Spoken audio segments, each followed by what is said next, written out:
진실로 생명의 원천이 주께 있사오니 주의 빛 안에서 우리가 빛을 보리이다. 주를 아는 자들에게 주의 인자하심을 계속 베푸시며 마음이 정직한 자에게 주의 공의를 베푸소서. 아멘.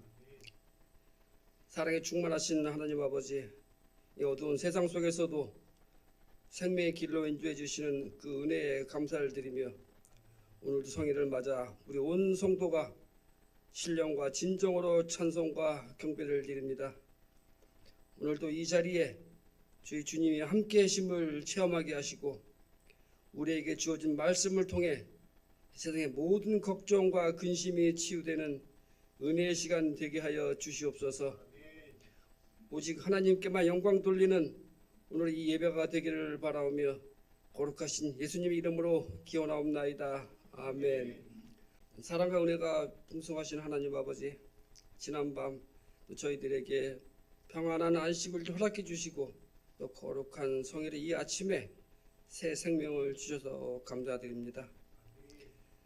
참 좋으신 하나님, 오늘 이 자리에서 주님과 동행할 때에 한 시간 한 시간이 주님의 은혜를 경험하는 이 소중한 시간이 될 수 있도록 긍휼히 여겨 주시옵소서.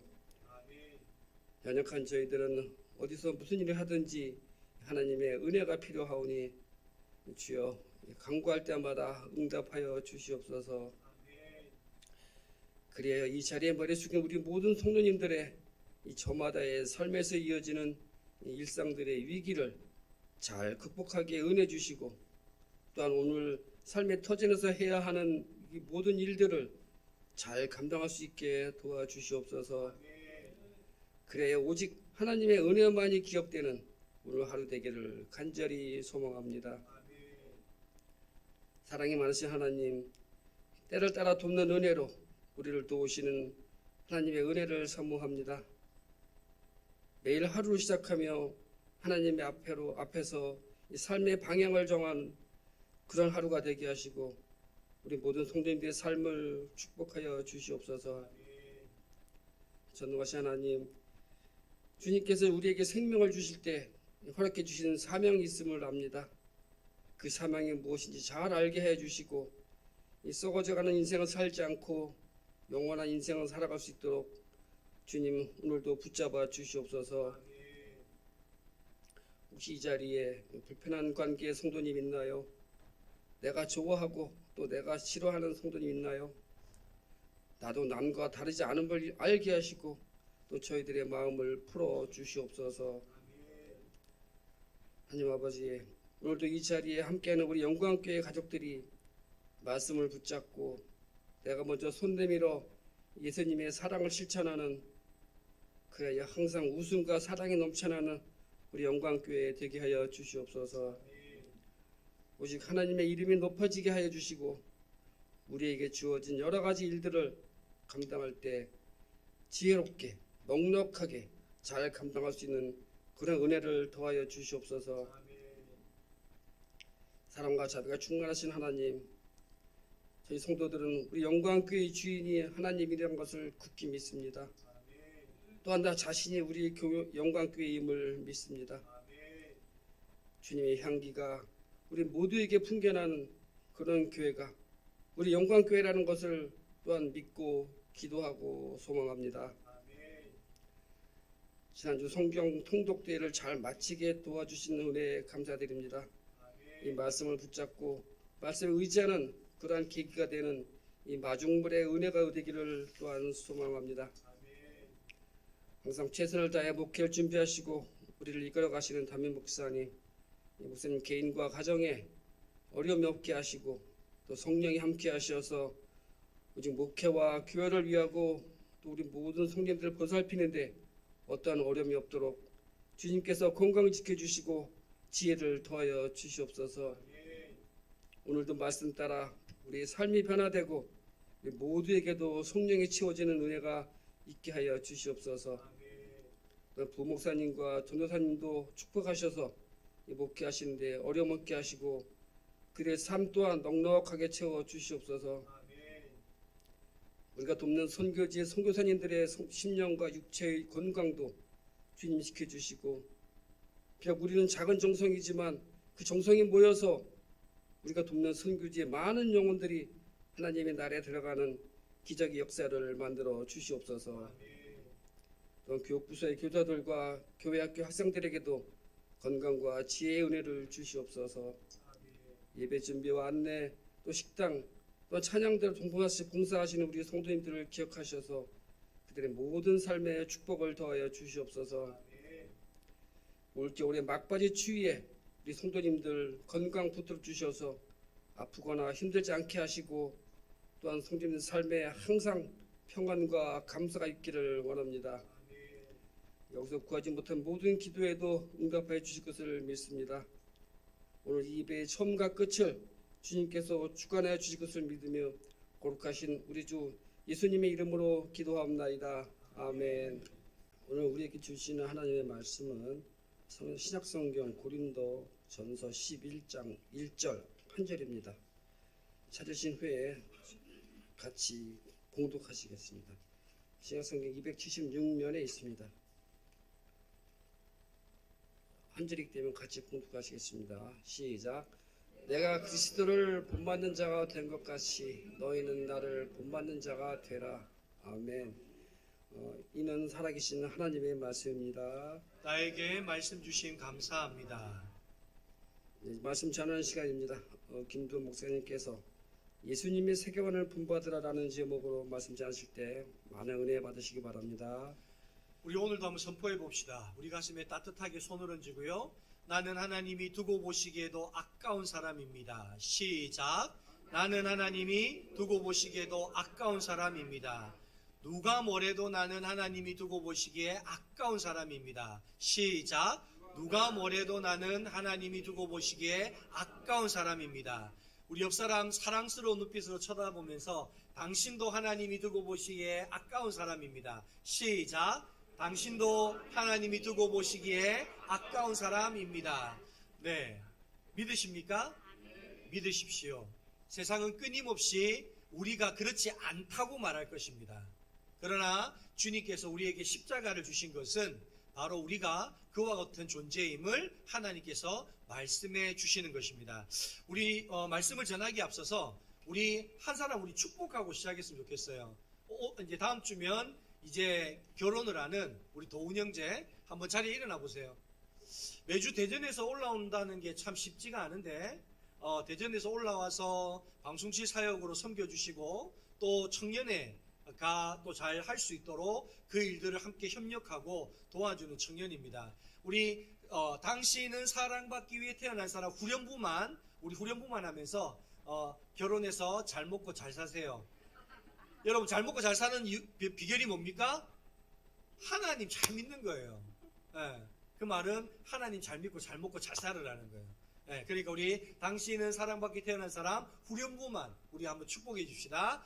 당신은 사랑받기 위해 태어난 사람 지금도 그 사랑 받고 있지요.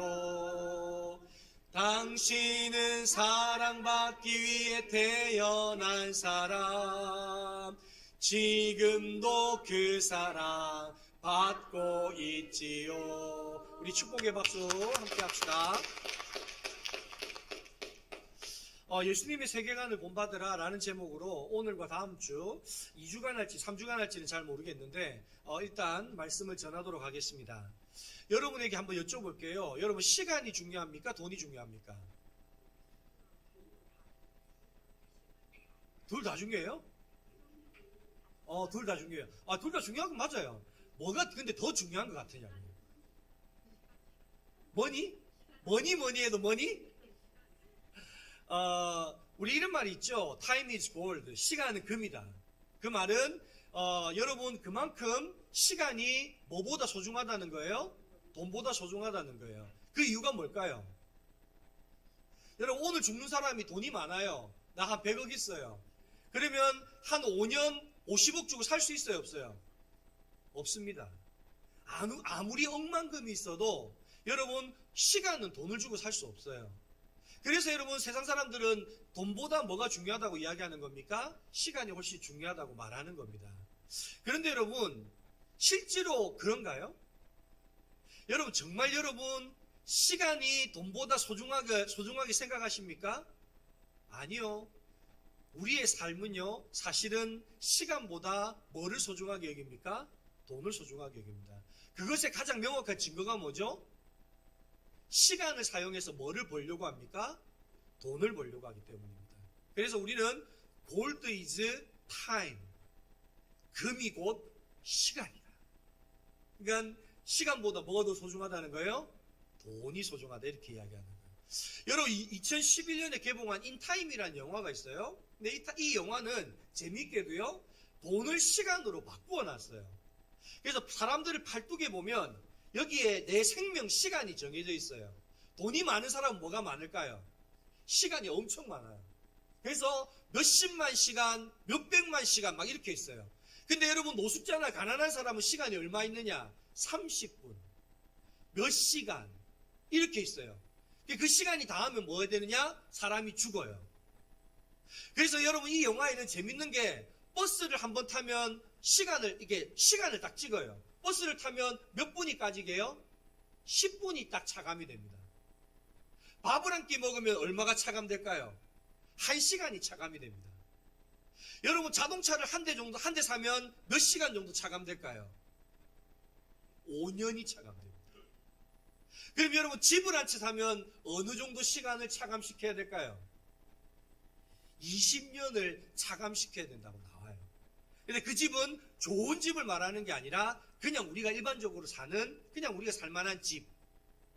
그런데 여러분, 사실은 우리의 삶도 이와 똑같습니다. 여러분, 사람마다 좀 다르겠지만 우리가 만약에 연봉 5천만 원 번다고 한번 생각해 봅시다. 내가 연봉 5천만 원 벌어요? 그러면 결혼해서 자녀들도 키우고요, 학교도 보내고 학원도 보내고 먹을 것도 먹고 할 것도 하고 하면서 여러분, 저축해서요 3천만 원에서 4천만 원 정도 되는 차를 한 대 사려면 몇 년 정도 저축해야 될까요? 아마 못해도 4, 5년은 저축을 해야 빚 없이 한 3, 4천만 원짜리 차 살 수 있을 것 같아요. 여러분, 서울에 있는 집 살려면 몇 년 정도 저축해야 될까요? 20년 저축하면 살 수 있을까요? 여러분, 요즘 10년에 1억 모으기 이런 거 하더라고. 운동 10년 동안 1억 모으기. 여러분, 그 말은 10년 동안 1억 모으는 게 쉽다는 말이에요, 어렵다는 말이에요? 어렵다는 말이에요. 그럼 여러분, 서울에 있는 집은 수억 원씩이에요. 비싼 거는 10억이 넘어가는 집도 많아요. 여러분, 그러면 서울에 있는 집을 한 채 살려면 여러분 몇 년 걸릴까요? 어떤 사람은요, 그렇죠, 평생 걸려도 못 살 수 있어요. 여러분, 이것은 곧 뭐를 말하는 겁니까? 그만큼 우리가, 여러분, 돈이라는 것을 벌기 위해서 우리는 뭐를 쓰고 산다는 거예요? 시간을 쓰고 산다는 거예요. 여러분, 그런데 한번 생각해 보세요. 만약에 요즘 금값 얼마 하는지 아세요? 60만 원. 제가 이래서 금값 궁금해서 제가 금요일날 찾아봤어요. 금요일날 시세로 얼마냐? 한 돈에 50만 9천 원이에요. 금한 돈에 50만 9천 원인데 1kg가 얼마 정도 되나 봤더니 1억 5천 6백이에요. 1kg짜리 금바 하나가. 그럼 여러분 한번 생각해 봅시다. 제가 1kg짜리 금을 하나 들고 아마존의 밀림에 가서 원시 부족을 만났어요. 그래서 내가 원시 부족인들한테, 야, 내가 1억 5천 6백만 원짜리 금덩이 줄 테니까 나에게 고기 한 덩어리 줘. 그러면 여러분, 아마존에 사는 사람들은, 원시인들은 저한테 금덩이랑 고기 바꿀까요, 안 바꿀까요? 왜 안 바꾸죠? 그럼요. 그 사람들한테는 고기는 먹는 거라서 내 생명을 지켜주지만 금은 뭐예요? 아무짝에 쓸모없는 돌멩이랑 똑같아요. 근데 거꾸로 제가 김미자 권사님한테 금덩어리 1kg짜리를 주면서, 권사님 저한테 고기 한 덩어리만 주세요.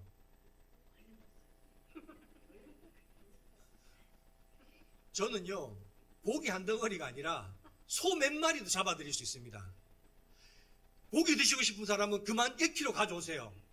제가 소 몇 마리 잡아드릴게요. 여러분, 이게 왜 그렇죠?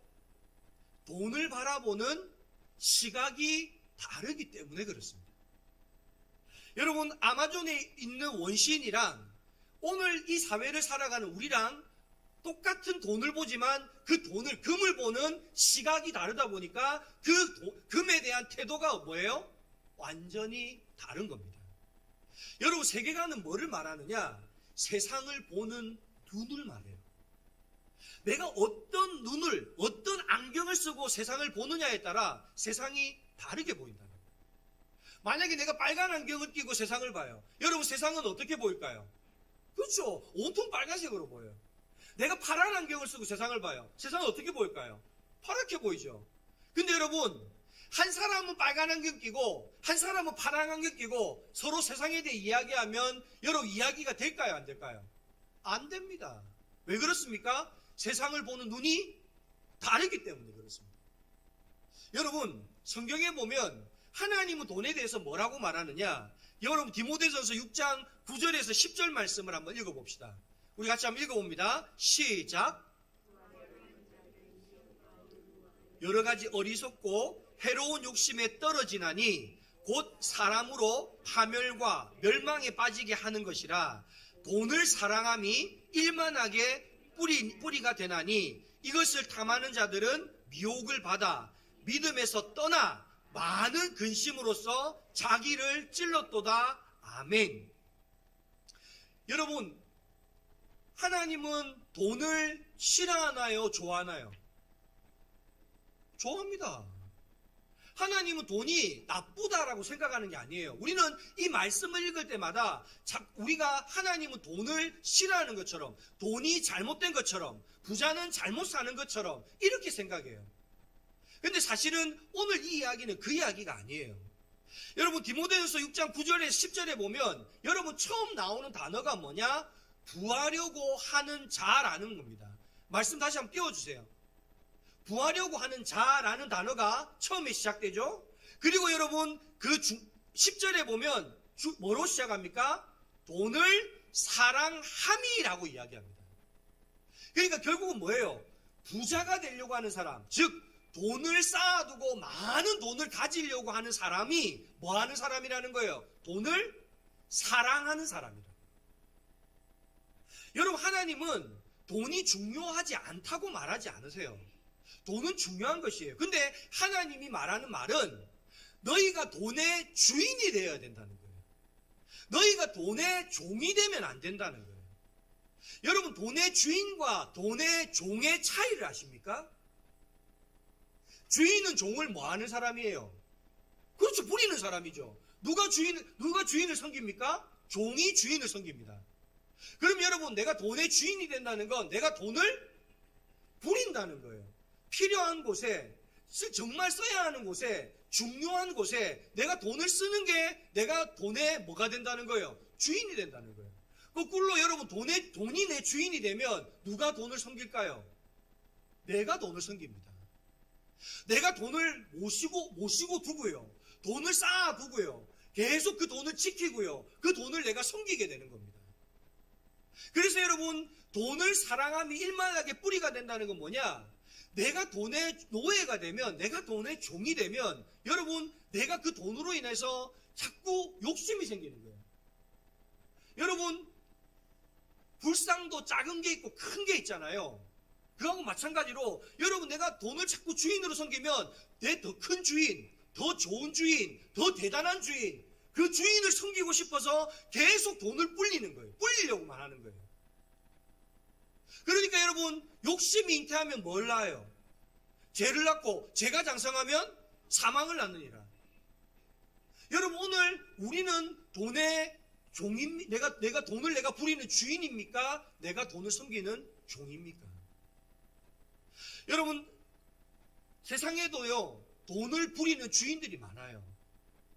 이수영이라는 할머니 이름을 아세요? 내가 이번에 설교를 준비하면서 지난번에 내가 들었는데 얼핏 들어서 우리 동훈 형제가 다니는 그 카이스트에요, 766억을 자기 전 재산을 기부했어요. 아니, 이분도 놀라지도 않네? 통장에 10억도 없으면서 766억을 기부를 했다니까요? 내 돈 아니라고 그러죠. 만약에 제가 여러분에게 1,000만 원 교회 헌금하세요 이러면 깜짝 놀라겠죠. 우리 목사님 뭐 잘못 드셨나? 이러겠죠. 766억 평생 모은 재산을 기부를 했어요. 근데 이분이 카이스트라고 연계가 있느냐? 아무 연계가 없어요. 이분은 결혼을 안 해서 자식도 없어요. 자기가 카이스트를 나온 것도 아니에요. 766억을 기부하면서 뭐라고 말했느냐? 우리나라의 과학을 이끌어가는 인재를 양성해 주십시오. 정말 쓸모 있는 곳에, 필요한 곳에, 여러분 우리라면 그 돈 그렇게 쓸 수 있을까요? 못 씁니다. 근데 이분은 어떻게 쓸 수 있었죠? 왜 전 재산을 이렇게 기부할 수 있었죠? 이유는 안 합니다. 내가 돈의 뭡니까? 주인이라는 거예요. 여러분 우리도 마찬가지입니다. 하나님 뭐라고 하십니까? 너희는 먼저 그의 나라와 그 의를 위하여 살라라고 이야기하십니다. 여러분 내가 하나님에게 구원받은 백성이라면 하나님의 놀라운 십자가의 은혜와 부활로 내가 구원을 받았다면 오늘 나에게 주어져 있는 물질이나 시간이나 나의 능력을 뭐를 위해서 사용할 수 있어야 된다는 거예요? 하나님의 나라를 위해서 사용할 수 있어야 된다는 거예요. 이게 바로 돈의 주인인 그리스도인의 모습이라는 거예요. 오늘 저와 여러분 우리도 이와 같이 돈을 바라볼 수 있는 돈의 노예가 아니라 돈의 주인이 되는 사람 될 수 있기를 바랍니다. 여러분이 돈의 주인이 될 때 어떤 일이 일어난 줄 아십니까? 하나님이 여러분에게 물질의 은사를 주십니다. 여러분 은사는 뭐 하라고 주시는 거예요? 하나님 일하는데 쓰라고 주는 거예요. 그래서 여러분 그 한 달란트를 내가 잘 받아서 잘 쓰면 하나님 몇 달란트 주십니까? 한 달란트 위에 한 달란트를 더해서 2달란트 주십니다. 여러분 내가 받은 2달란트를 잘 쓰면 하나님 어떻게 하십니까? 2달란트 위에 2달란트를 얹어서 4달란트를 만들어 주십니다. 오늘 여러분 우리가 가지고 있는 물질, 우리가 가지고 있는 시간, 우리가 가지고 있는 재능 이와 같은 것들을 여러분 하나님의 세계관으로 그걸 바라보며 그것의 주인이 되어서 이 땅 가운데 하나님의 나라를 이루는 일에 귀하게 쓰임받을 수 있는 저와 여러분 될 수 있기를 간절히 바랍니다. 오늘 본문에 보면 사도 바울이 이렇게 말합니다. 내가 그리스도를 뭐한 자 된 것처럼 본받는 자 된 것처럼 너희도 나를 본받으라고요. 오늘 여기서 본받는 게 도대체 뭔가에 대해서 한번 생각해 보고자 합니다. 여러분 제가 2008년도에 처음으로 부목사로 백양로교회 부임을 했어요. 근데 그 교회 부임을 했는데 참 제가 너무 하나님의 은혜를 제가 참 하나님께 너무 감사하는 게 저와 함께 사역했던 성도들이 너무 귀한 분들인 거예요. 이분들이 신방을 하는데 얼마나 예수님을 많이 닮았냐면 신방을 가는데요. 이분들이 부하나 가난하나 상관없이요. 여러분 그 신방하는 분들이 자기의 사비를 들여서 그 신방 물품을 사고 그 신방을 하는 거예요. 저는 처음에는 그게 교회에서 돈이 나오는 줄 알았어요. 근데 그게 아니라 자기의 사비를 들여서 그 많은 성도들을 돌보는 일에 일을 하시는 거예요. 신방이 끝나면요. 여러분 식당을 가면요. 이상한 일이 일어나요. 갑자기 식당 문 앞에 가면 갑자기 권사님들이 걸음이 빨라져요. 막 그래서 먼저 들어가요. 왜 저러시나 보니까요. 제 어머니 볼 때는 권사님이요. 방석을 놓고요. 수저를 놓고요. 막 그러고 계시는 거예요. 또 식사가 끝날 때쯤 되면요. 얼른 일어나세요. 뭐 하시느냐? 나가서 계산을 하시는 거예요. 권사님 그렇게 하지 않으셔도 된다고. 그렇게 하지 마시라고 이야기 드리는데도 아닙니다 목사님. 제가 해야지요. 내가 그걸 보면서 뭐를 마음에 새겼는지 아십니까? 그리스도인은 섬김을 받으러 온 것이 아니라 섬기러 온 사람들이구나. 참 내가 귀한 성도들을 만났다. 이 마음이 드는 거예요. 또 저는 배우면 바로 써먹는 걸 좋아합니다. 그래서 다음부터요. 신방을 갔는데 처음에는 천천히 걸어요. 왜냐하면 권사님들이 다 제가 걷는 속도에 맞추거든요. 근데 식당을 얼마 앞에 놔두고는 빨리 걸어요. 그럼 권사님들이 저 따라올 수 있을까요? 없을까요? 없어요. 그러니까 먼저 들어가서 박수 타! 숟가락 타! 그러면 권사님들이 어쩔 줄 몰라요. 목사님! 왜 이러세요 목사님? 그리고요, 밥도요, 처음에 딱 이렇게 천천히 먹으면서 가다가 마지막 반 그릇 넘으면 후딱 먹고 후딱 일어나서 계산하고 확 나가버려요. 그러면 막 나오셔서, 목사님, 그러면 우리 어떡해요? 막 난리를 쳐요. 왜? 나도 섬기는 사람 되고 싶으니까요. 작년에 대신방을 하는데 질병으로 너무 힘들어 하시는데 그 질병과 잘 싸우고 이기고 계시는 분이 계셔서 제가 이렇게 대신방을 끝이고 나서 식사 대접을 하셨는데 제가 너무 대접을 하고 싶은 거예요. 너무 사랑스럽고 너무 예뻐 보이는 거예요. 그래서 제가 밥 먹고 먼저 화장실 가는 척 하면서 서 가면서 계산을 써가고 먼저 내려가 버렸어요. 그분이 막 목도리 하고 옷 입고 막 하다가 늦게 카운터 앞에 가서 얼마예요? 이랬는데 계산 끝났습니다.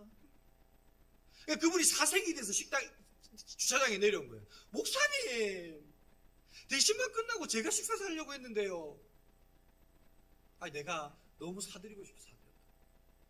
근데 여러분, 제가 왜 이렇게 하는 줄 아십니까? 이유가 두 가지입니다.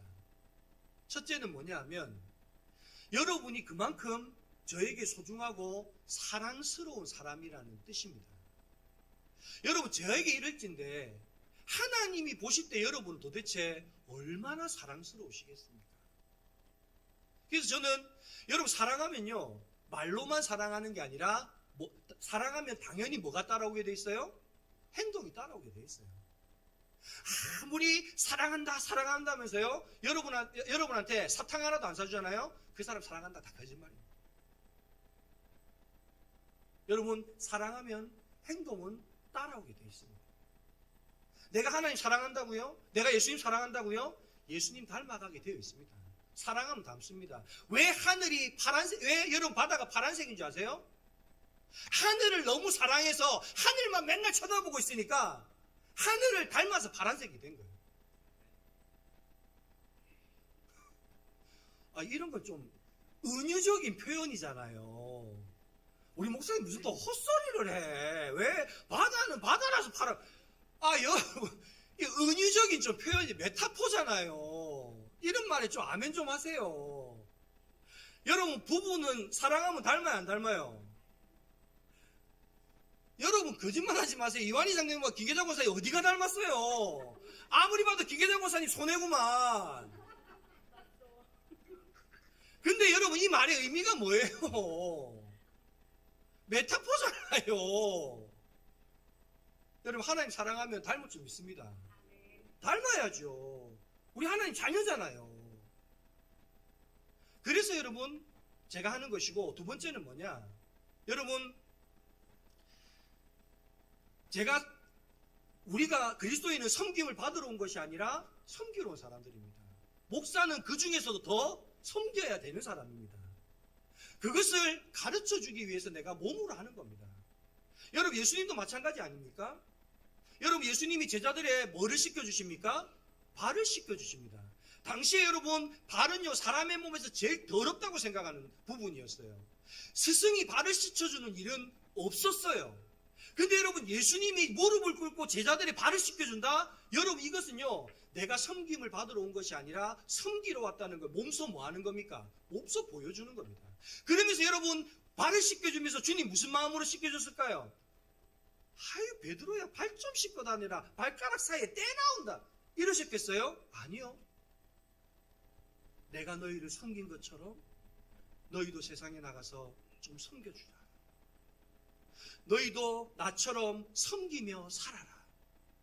주님 그것 우리에게 보여주신 겁니다. 그래서 여러분, 저도 마찬가지로 저도 이와 같이 내가 그분들을 섬기는 것처럼 그분들도 다른 사람 뭐 해달라는 겁니까?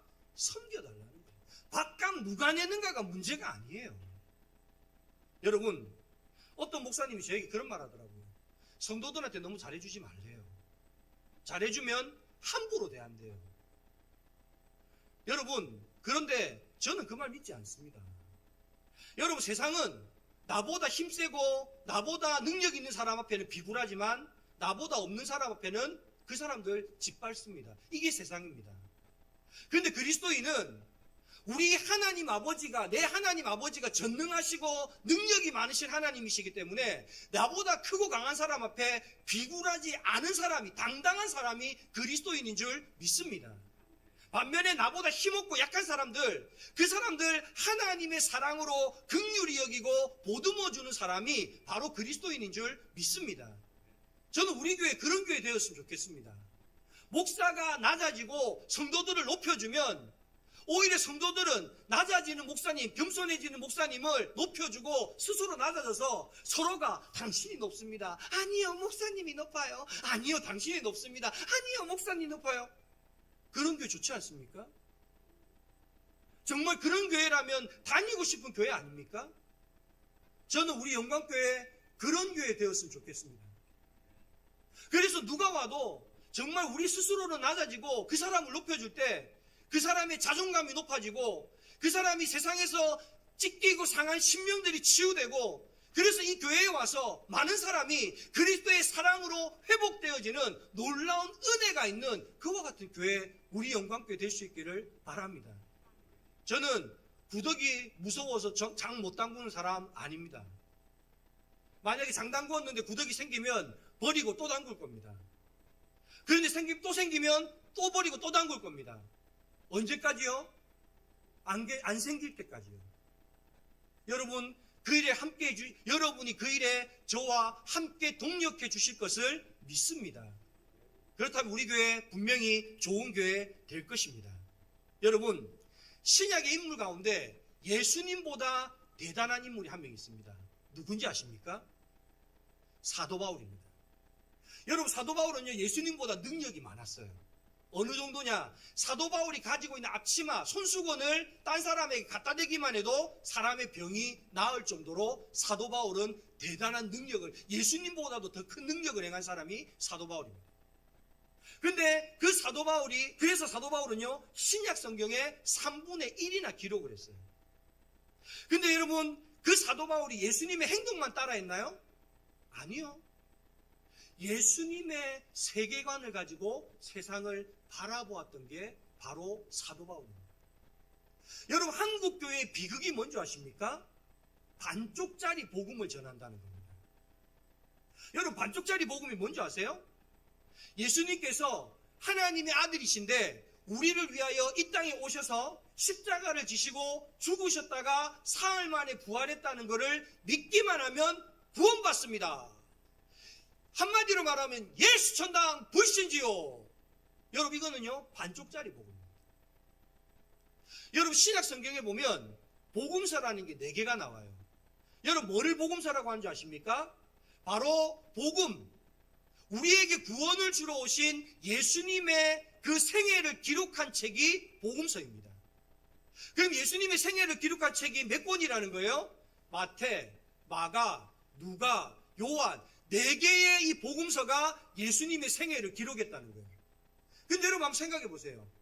예수님의 십자가와 부활만 있으면 된다면, 그것만 있으면 된다면 4개라는 복음서가 필요할까요? 안 필요할까요? 안 필요합니다. 예수님의 생애를 다르게 기록하고 있는 4개의 복음서가 필요하지가 않아요. 하나면 충분합니다. 왜? 예수님의 십자가와 부활만 말하면 되니까. 근데 여러분, 복음서가 4개나 있는 이유는 예수님의 생애를 우리가 보고 예수님의 생애를 마태의 시각에서, 마가의 시각에서, 누가의 시각에서 각각 다른 측면에서 예수님을 바라보고 그 생애를 기록한 걸 보고 뭐 하라는 겁니까? 본받고 살아라고 복음서를 기록했다. 그래서 여러분, 내가 하나님의 은혜로 구원받았습니까? 내가 예수 그리스도의 그 십자가의 죽음과 부활하심을 통하여 내가 구원을 받았습니까? 그럼 여러분, 우리는 복음서를 거꾸로 읽어야 됩니다. 예수님의 십자가와 부활로 구원을 받은 이후에 예수님의 생애를, 하나님의 아들이신 예수님이 어떤 생애를 살았는지 그 생애를 보고 우리도 어떻게 돼야 됩니까? 그 생애를 따라 살아야 된다. 왜냐하면 여러분, 구원을 받았다는 건 결국은 뭐를 말한 겁니까? 내가 죄의 자녀에서 누구의 자녀로 바뀌었다는 거예요? 하나님의 자녀로 바뀌었다는 거예요. 내가 하나님의 자녀 구원을 받았기 때문에 여러분 우리는 어떻게 살아야 합니까? 예수님의 십자가와 부활로 구원을 받은 이후에 예수님처럼 하나님의 자녀로 살아야 돼요. 그게 바로 오늘 말하는 본문이 말하는 내가 예수님을 본받는 자된 것처럼 너희도 나를 본받으라는 말씀입니다. 여러분 야고보서 2장 17절에서 18절 말씀을 같이 한번 읽어봅시다. 한번 같이 읽어봅니다. 시작. 이와 같이 행함이 없는 믿음은 그 자체가 죽은 것이라 어떤 사람은 말하기를 너는 믿음이 있고 나는 행함이 있으니 행함이 없는 내 믿음을 내게 보이라. 나는 행함으로 내 믿음을 내게 보이리라 하리라. 아멘. 여러분 믿음과 행함은 뭐라는 거예요? 동전의 양면 같은 거라는 거예요. 한쪽 면에 믿음이 있으면 반대쪽에는 반드시 뭐가 있어야 된다는 거예요? 행함이 있어야 된다는 거예요. 그래서 야고보 기자는 뭐라고 말하느냐? 행함이 없는 믿음은 죽은 믿음이라. 그럼 여러분 우리가 지난번에 믿음에 대한 제가 설명드린 거 잘 한번 생각해 보세요. 여러분 우리가 구원을 어떻게 받죠? 하나님의 은혜로 받습니다. 그래서 구원받은 자는 반드시 내가 하나님의 은혜로 구원받았다는 걸 믿음으로 뭐합니까? 고백합니다. 그럼 여러분 고백만 있으면 됩니까? 아니요. 앞면에 믿음이 있다면 뒷면에는 뭐가 있어야 한다는 겁니까? 행함이 따라와야 된다. 여러분 그래서 구원의 두 가지 측면이 있다고 제가 말씀드렸습니다. 첫 번째 측면은 즉각적인 측면이에요. 신분의 변화를 말합니다. 내가 죄의 자녀에서 예수 그리스도를 믿음으로 뭐의 자녀가 되는 겁니까? 하나님의 자녀가 되는 겁니다. 이게 즉각적인 구원의 측면이에요. 그런데 여러분 점진적인 측면이 있어요. 점진적인 측면은 뭐를 말하느냐? 여러분 이거는 성화를 이야기합니다. 바로 수준의 변화를 말합니다. 내가 하나님의 자녀가 되었다면 여러분 첫 번째 자녀는 어린 아이처럼 살아갈 겁니다. 그런데 점점 하나님의 자녀로 살아가면서 어떻게 돼야 된다는 겁니까? 그리스도의 장성한 분량을 따라 자라나야 된다는 겁니다. 그래서 여러분 구원의 즉각적인 변화, 신분의 변화를 뭐라고 하느냐? 신학적으로요 거듭남이라고 이야기합니다. 다시 태어났다는 거예요. 죄의 자녀에서 누구의 자녀로? 하나님의 자녀로 다시 태어났다는 거예요. 이걸 거듭남이라고 이야기하는 거예요. 그리고 점진적인 변화, 내가 이제 하나님의 자녀로 살아간다는 걸 뭐라고 말하느냐? 성화라고 표현하는 거예요. 수준이 변화되는 거예요. 어린 아기 같은 믿음에서 청소년의 믿음, 청소년의 믿음에서 청년의 믿음, 청년의 믿음에서 성인의 믿음, 이렇게 우리의 믿음이 날마다 바뀐다는 거예요. 여러분 그렇기 때문에 여러분 우리가 행함이 없는 믿음은 어떤 믿음이고 거짓된 믿음이고 믿음이 없는 행함은 능력이 없는 행함입니다. 우리 한번 같이 읽어봅시다. 행함이 없는 믿음은 거짓된 믿음이고 믿음이 없는 행함은 능력이 없는 행함이다. 여러분 마음속에 잘 새기십시오. 행함이 없는 믿음은 가짜 믿음입니다. 내가 백날 주여 한다고 되는 게 아닙니다. 내가 믿는다면 믿는 거에 합당한 뭐가 따라와야 됩니까? 삶의 열매가 따라와야 합니다. 근데 나는 사는데 능력이 없습니까? 왜 능력이 없습니까? 믿음이 없어서 능력이 없습니다. 여러분 이 원리를 잘 기억하십시오. 그래서 여러분 구원받은 자에게 여러분 믿음이 내가 구원받았다는 걸 뜻한다면 여러분 처음 구원받았을 때 어떤 우리에게 행위가 나타나는 줄 아십니까? 회개의 역사가 나타납니다. 여러분 구원받은 모든 사람에게 공통되게 나타나는 증거가 뭐냐? 내가 하나님을 하나님의 십자가와 부활이 믿어질 때 일어나는 게 뭐냐? 주님 나는 죄인입니다. 회개가 나타난다. 근데 여러분 오늘 한국교회의 문제는 뭐냐면 여러분 이 회개가 여러분 온전하지가 않다는 거예요. 여러분 회개는 뭐냐? 여러분 그 회개는요 내가 하나님 회개를 이야기할 때 죄를 먼저 이야기해야 되는데 여러분 죄는 헬라어로 하마르티아라고 합니다. 관역에서 벗어났다는 거예요. 여기가 관역인데 여기가 아니라 내가 저기로 가고 있다는 거예요. 그럼 여러분 내가 회개가 일어났다는 건 내가 여기로 가야 되는 게 저기로 간다는 걸 내가 깨달았다는 건 다시 어디로 가야 된다는 겁니까? 관역을 향해서 여기로 가야 된다는 거예요. 그게 회개라는 거예요. 근데 문제는 뭐냐? 오늘 우리가 회개를 하는데 하나님 앞에 뭐만 있느냐? 하나님, 내가 잘못된 길로 갔어요. 용서해 주세요. 내가 이 길로 갈게요. 이것만, 내가 잘못된 길로 갔어요. 용서해 주세요. 이것만 있고 저 길로 가지를 않는다는 거예요. 계속 제자리 걸음만 하는 겁니다. 금요일 날 저녁에 식사를 하는데 아들이 갑자기 이러는 거예요. 아빠, 엄마, 내가 폰을 너무 많이 해서 폰하고 유튜브를 일주일 동안 끊기로 했습니다. 이렇게 이야기를 하는 거예요. 그래서 내가 이게 영원토록 안 하겠습니다. 이러면 에이구, 어디서 뻥을 치냐 이런데 일주일간 안 하겠다니까 이게 또 믿음이 생기는 거예요. 믿음이 생기는 거예요. 그래서 제가 그랬어요. 민혁아, 일주일 동안 안 하잖아? 다음 주 금요일 날 파티한다. 너 원하는 거 뭐든지 사서 먹는다. 즐겁게 파티한다. 그랬어요. 그리고 제가 민혁에게 물었어요. 민혁아, 그러면 네가 핸드폰이나 게임이나 유튜브를 안 하는 시간 동안 뭐를 할 거니? 물었어요. 할 게 있게요, 없게요? 할 게 없어요. 뭐 공부하고 문제 풀고 뭐 전부 공부해요. 여러분, 그 뒷날 아침에 어떤 놀라운 기적이 일어난 줄 아십니까? 유튜브를 보고 있는 제 아들을 만났습니다. 작심 3일도 아니고 하룻밤에 꿈으로 그 모든 계획은 숲으로 돌아갔습니다. 여러분, 제가 웃자고 이야기를 하는 게 아닙니다. 하나님 앞에 주님, 내가 이거 안 하겠습니다. 여러분, 이 말만 하면요, 여러분 안 하는 것 대신 다른 걸 해야지 그걸 안 하게 되는데, 안 하는 것만 안 하잖아요. 그러면 여러분 반드시 다시 그 일을 하게 됩니다. 이게 죄의 놀라운 습성입니다. 그래서 여러분, 하나님의 유대인의 율법에 보면 613개의 율법 조항이 나오는데, 하지 말라는 율법과 하라는 율법이 613개로 나뉘어져 있습니다. 그래서 하지 말라가 365개, 나머지가 하라는 율법입니다. 그 말은 뭘 이야기합니까?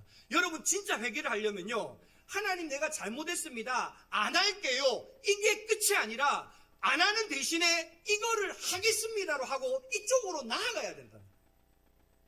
이쪽으로 나아감이 없으면 결국은 뭐 하느냐? 다시 이 길로 또 가게 됩니다. 이게 죄의 습성입니다.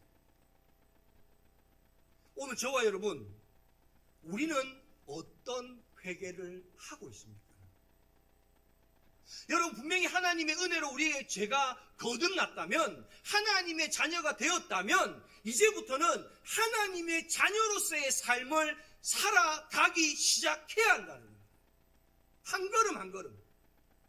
어린아이가 일어서도 걷기 위해서 수백 번 엉덩방울을 찍으며 일어나고 일어나서 걷다가 뛰는 것처럼 오늘 우리도 그와 같은 걸음을 걸어가야 한다. 말씀 마무리하겠습니다. 예수님은 분명히 말씀하셨습니다. 마태복음 7장 21절에서 23절입니다. 우리 같이 한번 읽어봅시다. 시작. 들어갈 것이 아니요 다만 하늘에 계신 내 아버지의 뜻대로 행하는 자라야 들어가리라.